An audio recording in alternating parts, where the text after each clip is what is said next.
Look, I want you to think about something. You check your bank account, see that balance, and think, I'm doing okay.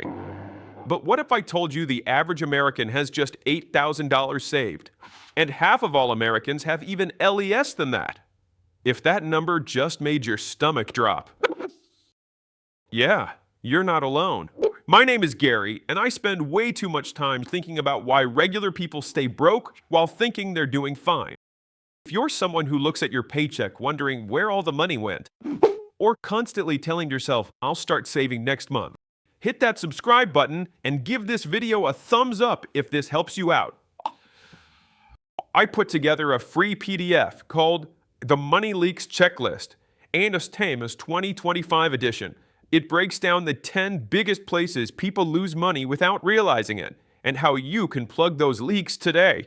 If you want to stop wasting cash and redirect it into savings or investments, grab it free.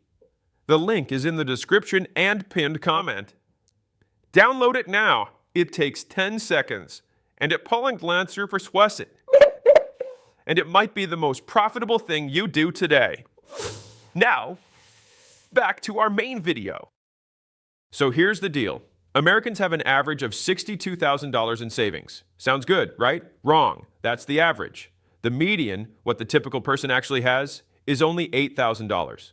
A few wealthy people are pulling that number way up. If you're under 35, your median savings is $5,400. Financial experts say you need 3 to 6 months of expenses saved. The average American spends $6,080 per month. You'd need $18,000 to $36,000 saved. The median young person has $5,400. That's not even 1 month. And get this, 19% of Americans have zero emergency savings. None. And 37% can't cover a $400 emergency without going into debt. A car repair, a medical bill, $400. More than 1 in 3 Americans would have to borrow money.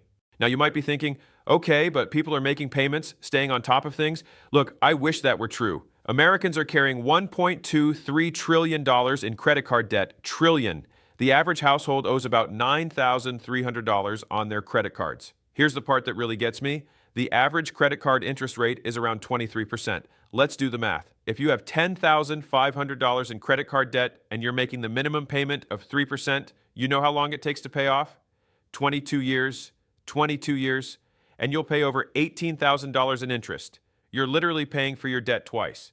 But wait, 46% of credit card holders carry a balance month to month. And here's the insane part. 23% of people with credit card debt don't think they'll ever pay it off. Almost a quarter of people have just accepted permanent debt. Now, this is where it gets really interesting, because it's not just about numbers, it's about the lies we tell ourselves.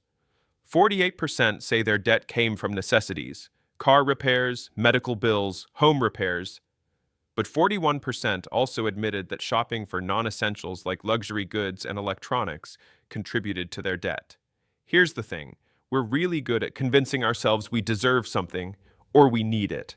That new phone, that weekend trip, that subscription you forgot about, it all adds up. Americans are saving just 4.4% of their income in 2025. Back in the 1960s and 70s, we saved 11.7%. We're saving less than half of what our grandparents did while taking on more debt. Here's what most people don't realize. This isn't a knowledge problem. You know you should save more. You know credit card debt is bad. But knowledge without action is just trivia. The real issue is behavior. It's the daily $6 coffee. It's the, I'll just put it on the card this month that becomes a habit. It's telling yourself you'll start saving when you make more money. Actually, 30% of people with debt plan to pay it off once they make more money. But here's the brutal truth. Making more money doesn't solve spending problems. If you can't manage $50,000 a year, you won't manage $100,000 a year. You'll just have more expensive problems. So what do you actually do about this? Step 1. Know your real numbers. Not what you think you spend, what you actually spend. Track every dollar for 1 month. Every single one. It's going to be uncomfortable. Do it anyway. Step 2. Build that emergency fund, even if it's tiny. Start with $1,000, then $2,000. The goal is 3 to 6 months of expenses. But you can't get there if you don't start. Even $20 a week is over $1,000 a year. Step 3. If you have credit card debt, attack it like your financial future depends on it, because it does.